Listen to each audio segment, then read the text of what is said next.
Excellent. Oh, this is going to be good. Hello, everyone. I am Sandra Bargman, and I am here with two awesome ladies on the edge, Anita Adams and Alex Strauss. I'm thrilled to say we're also in a mastermind together because why? We have masterminds, just like you. That's right. Masterminds and purple hair. It's a beautiful thing. So we're just here chatting and wanting to share what it is we do with all of you in a fun and an invitational way. So I'm just going to dive in with my two ladies here and say, I'm going to dive in with both of you first, and I'm going to start with you, Alex. So tell us a little bit about what it is you do, what you want to promote that you're working on right now. Yeah, well, what I always want to promote is that the natural world stands ready to heal us and support us, regardless of what is going on in the world at any given time. And so, I mean, I'm continually promoting, my own work at themindfulwalker.com, and it evolves. But essentially, the crux of everything that I do is all about bringing folks closer to nature wherever they are. I find that it gets harder and harder. The EPA says 93% of our lives is spent indoors, and so I feel that my role is to kind of help remind people that it's still out there. It's still there for you, just like it was when you were a kid. It'll still make you feel better, even in tiny increments, and to kind of encourage people and give folks the tools to do that on a more regular basis in whatever capacity works for them. So that's where I'm at. That's what I do. With climate peril, the work that you're doing to invite people back into their relationship with nature is ever more prescient. Exactly, because we protect what we love, we take care of the things that we love. When we feel like we have a relationship with nature, when we feel closer to nature, when we feel like we need nature, it suddenly becomes a little more personal, to look into doing what we can personally do. It becomes less of an out there problem and more of a heartfelt problem. So you're absolutely right. With our connection. Anita, can you answer that question? Tell us about, what you're working on, what you're promoting in the natural world. All right, thank you. Yeah, I am all about guiding people to connect with their higher self. And for me, that journey has been through nature. Nature is a portal to your higher self. So, the work that Alex and I do is very simpatico.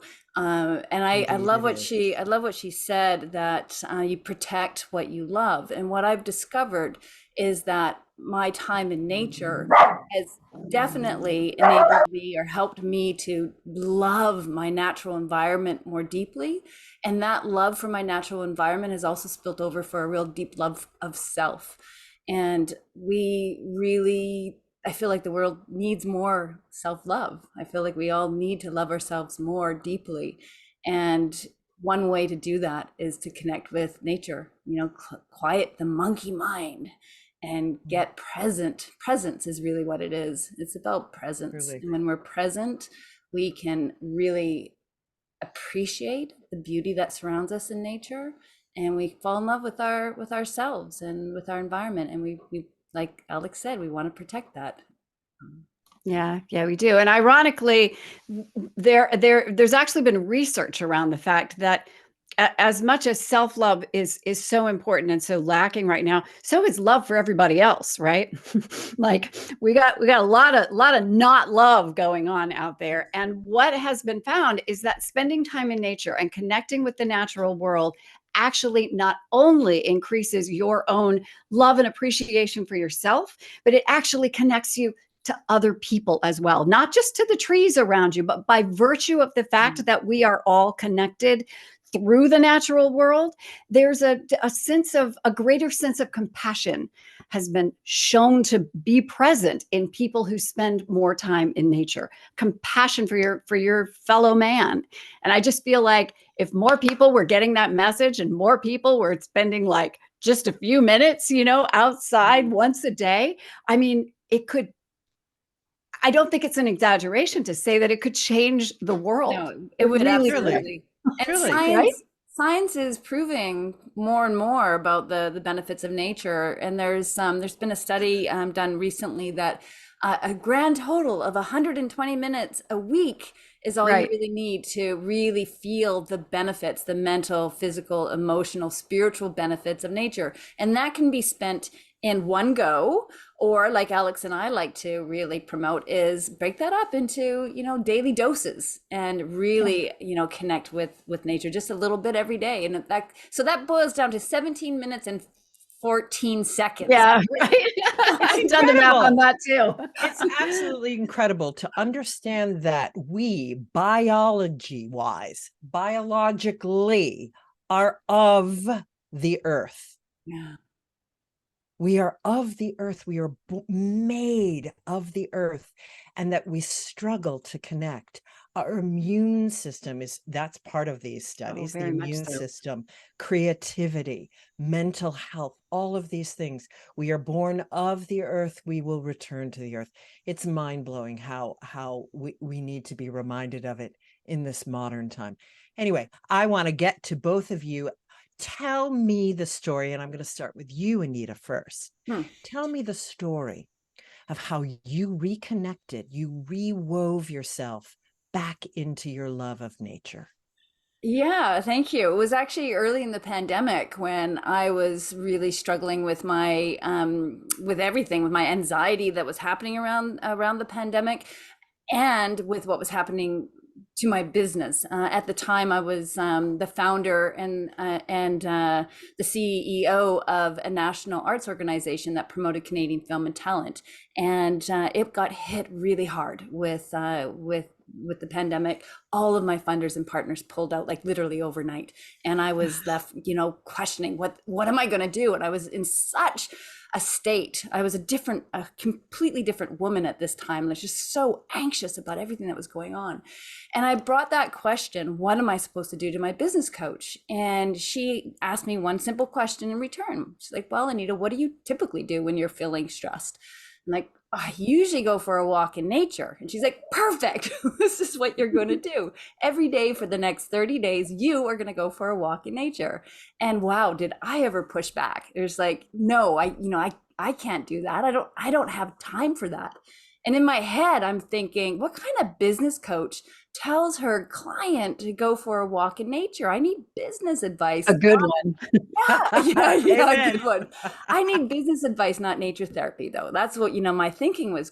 And I experience that with my clients now too. Like they think you're just too busy to go into nature. You're too busy, got too many other things going on. And my coach, she pushed. She would not give up. She's like, this is what is yours to do.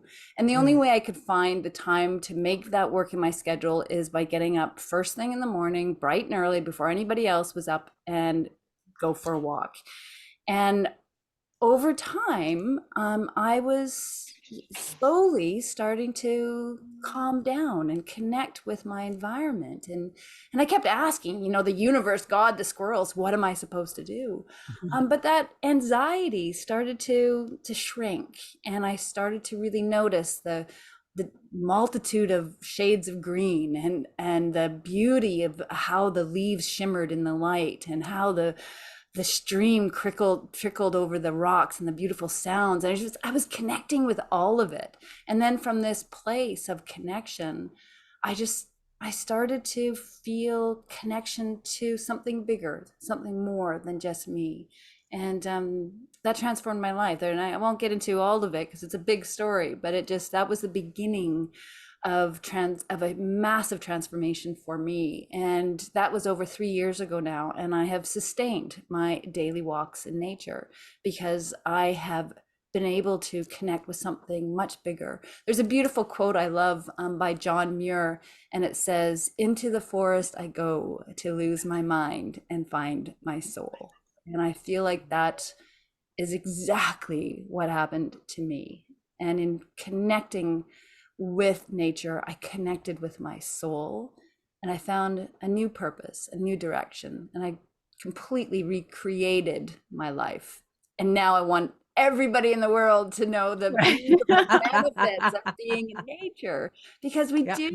do have time for that. When you make time for that time in nature, we open our minds, we open our hearts. The worries of tomorrow and the stories of yesterday disappear, and it allows creative thinking. It allows new things to emerge, new possibilities, new beliefs. It's incredible. And like I said, I Yeah. just want everybody to know the benefits of it. So, I promote walking in nature all the time. Like, that's a big part of my coaching practice with my clients, is quiet the monkey mind. And this is one way in. It's not the only way. It's not the only way to that But higher it's a consciousness. powerful way. It's Of a course. Yeah. And if you are somebody who has trouble sitting and meditating, then this is a brilliant way to. Yeah. Walking, meditating. It is. It is Right. a walking Right. meditation. Yeah. Yep. Absolutely. Yep. And Yep. it is what we come from and what we will return. And what's your story, Alex? Yeah, How I mean, do it's we so reach? funny listening to her, because I could just be saying the same thing. Mm. I mean, even the quotes and the store and the studies that she cites and the quotes she knows, and I'm just like mouthing it over here, because we're just so very much in sync, and our stories are very similar. John Muir also said, "In every walk with nature, one receives far more than he seeks." And that is certainly, certainly true. And again, I mean, very similar situation. I hit a low point. We had moved. Moving is very stressful. This was in 2007, and my family and I had moved across the country. And you pull up roots, and you lose your connections, with friends. And I'd been in a place for a long time, and I moved, and I didn't have those connections, and I was feeling sort of disjointed and disoriented and down. And I'm kind of a person who's prone to not major clinical depression, but dysthymia anyway, just sort of low level, sadness used to be kind of just like there always as an undercurrent in my life. And then it got kind of bad, I'm like feeling sorry for myself, and my kids went off to their new school, and my husband went off to his new job, and I'm just here, I work online. So I'm just like, oh, here I am. I don't know anyone. I just live here in the woods, and I'm in a neighborhood. But it is a wooded neighborhood. But at any rate, at the same time, we got a dog. And so that was my impetus. So the dog had to be walked, or it was going to ruin the new carpet in my new house. So I, started taking the dog out, and I would just put the dog on the leash and kind of just, go down the block and back. Come on, do your business, and I get back. And what I found was, it's like magic. It's like, after I would do that, I would come back, and suddenly it was like, oh, okay, well, I feel like I can get something done. I feel happier. I feel calmer. I feel more energized. I feel more creative. That thing I was wrestling with before we went out for a walk, suddenly I sit down at my computer and I can do it, and this would go on, this went on for weeks and months, and then it turned into, and gradually, as Anita said, as she was doing her 30 days of prescribed walks, I was, going out for my walk every day, and my 5-minute walk would turn into a 10-minute and a 20-minute and a 30-minute. And suddenly I really wanted to walk the whole neighborhood, and I did it most days, and I felt better and better and better. And eventually I wrote a book about it after a few years of that. After about 10 years of that, I wrote a book called The Mindful Walker. And that's the name on my website as well, themindfulwalker.com. And just like Anita, you have this epiphany, and you're like, oh my gosh, everyone should know this, And it's like, and the thing is, everyone does know this. That's the thing, because a lot of times I talk to people about, remember when you were a kid, remember playing outside, remember how that felt, even if you're a city kid, when you got outside, even if it's like the playground at the top of your building or the park across the street or whatever it is, like being outside under the sky in the fresh air, seeing a tree or grass in the sidewalk, it does something to the human brain and body and psyche. And once you experience that, and you really start to, it really kind of gets into your bones, man, you just want to tell people, because you're like, this is a miracle, you know? And then like Anita, you know, I started doing some research, and once you start looking for the studies, my God, they're out there, a lot of them. Everywhere. Yeah. Everywhere. You have your hand up, Did Anita. you raise your hand, Anita? Teacher, Yes, Anita. I know, please pick me. Okay, Alex, I want to know why do you think people do, like, they know this, they understand this truth, and yet they don't make time to go out into nature. They don't carve the time to do this. Why, and what can we do about that to help people step up and outside? Yeah. I mean, that's the constant conundrum, isn't it? That's the continual question, and the thing that we both struggle with. One of the reasons we're having this conversation, because we want to be Tell able us to, about your programs now. And I'm having you both on my podcast. That's clear. Well, Let's I keep will this just short and boom. I will, but I want to answer Anita's question. Yes, and from my perspective, I think that it is just, everything else seems so urgent. You know, the way our lives are structured now, it's like everything is urgent. Everything has to be done now. Life feels so heavy, and it feels so busy, and it feels so urgent, that it almost feels indulgent to imagine taking 15 minutes for yourself to, like, not be available on your phone, or like that is not answer capitalism. right? That is capitalism at its worst. That's capitalistic colonialism at its worst. That we have to promote, do. Yeah. I hadn't really thought about it that way, but you're absolutely right, Sandra. Yeah, and we wear the busy badge so proudly, don't we? Right. You know, so if you take time away for yourself, it's considered selfish or self-indulgent, or you know, yeah, like you're not performing. I'm not producing, so I'm not worthy. Right. Right. We need to break that. We need to break that cycle. And having It's hard. conversations like this help, for sure. You know? Yeah. Yeah. I mean, we hear this word balance a lot, you know, now in some circles. People are beginning to realize, because we've hit a wall, you know, so many of us have hit a wall because of this. Yeah. And if we collectively hit a wall, that's not going to do much for our economy, for our capitalistic ideas of any. I mean, like, nothing functions if we all hit a wall.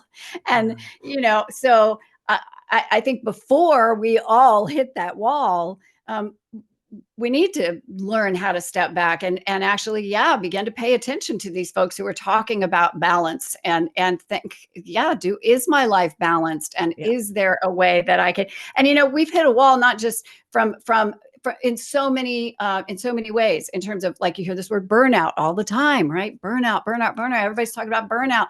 Everybody's burning out. Our doctors are burning out. Our pharmacists are burning out. Our teachers are burning out. Our nurses are burning out. Everybody's burning out because they're so freaking, you know, life is so heavy and so busy and so difficult. And if we've lost touch with what's important, and we've stepped too far away from where we come from, and nature is the place we come from. So I'm feeling a seg into, let's promote what the two of you do, what your programs are. And I am committed to having you, and we'll talk after we finish this about having you on the podcast. So let's promote. Alex, tell us the name of your program, where people can find you. Yep. Everything that I do, everything that I make, everything I promote is at themindfulwalker.com. And currently, the major program that I funnel most people into, because I think it's the easiest, nicest, simplest. I'm all about making it really super simple, right? So I have a program that's called Walk the Year, and it is just a monthly subscription where you get a nature connection practice from me in your inbox every single week. It's email based. I've got 52 beautiful videos, and I have a card deck of mindful walks, and the videos are based on the card deck. They're based on the Simple Path card deck. And every week it's a new walk, and it's a new, it's a walk, but it's a nature connection practice practiced on a walk. So it is about the kinds of things Anita was saying, noticing the shades of green in the trees, and it's a listening exercise, and it's using your sense of smell and closing your eyes, and it's feeling your feet connect with the ground. They're little and they're simple, and all of them take less than 10 minutes. But the idea is that if you're getting these every single week and you're getting them in your inbox, you kind of start to get in a habit. And that is where the magic happens. When you get in a habit, as Anita said, she started taking those walks, and then you get kind of addicted to it, and you just keep going. So that's what my program is. Yeah, fabulous. And Anita? Awesome. Yeah, my business is Joyful Inspired Living, and the program that I offer is called the Wisdom Way, and it's a 3-month program, and it's all about the wisdom way of life. There's 2 ways of living. There's the foolish way, and then there's the wisdom way. And the wisdom way is a conscious way. And I teach my clients how to step into conscious living. And a big part of that is stepping into nature. It's a part of that. I also have a 30-day challenge, a 30-day nature challenge. So it's basically what I did. My goal is that if people experience this and commit to 30 days, that they will understand and appreciate the value of this time in nature and how it can really support them on their journey to their best life, as really what it is, and how it can create the space to create and really step into creating a most beautiful life. So that's you can find out more about that if you go to joyfuljourney.ca, and that will get you some more information about the 30-day challenge and the work I do. Fantastic. Both of you ladies. Thank you. Thank you so much. I can't wait to share this with my colleagues and followers and clients, etc., etc. I'm going to close this out with one of my favorite quotes. John Burroughs, who is a naturalist writer around the same time as John Muir, actually, and lived in the Catskill Mountains, where I'm talking to you from. And this is my favorite quote of his. Every walk to the woods is a religious rite. Every bath in the stream is a saving ordinance. Communion service is at all hours, and the bread and wine are from the heart and marrow of Mother Earth. I am in love with this world. I have tilled its soil. I have gathered its harvest. I have waited upon its seasons, and always have I reaped what I have sown.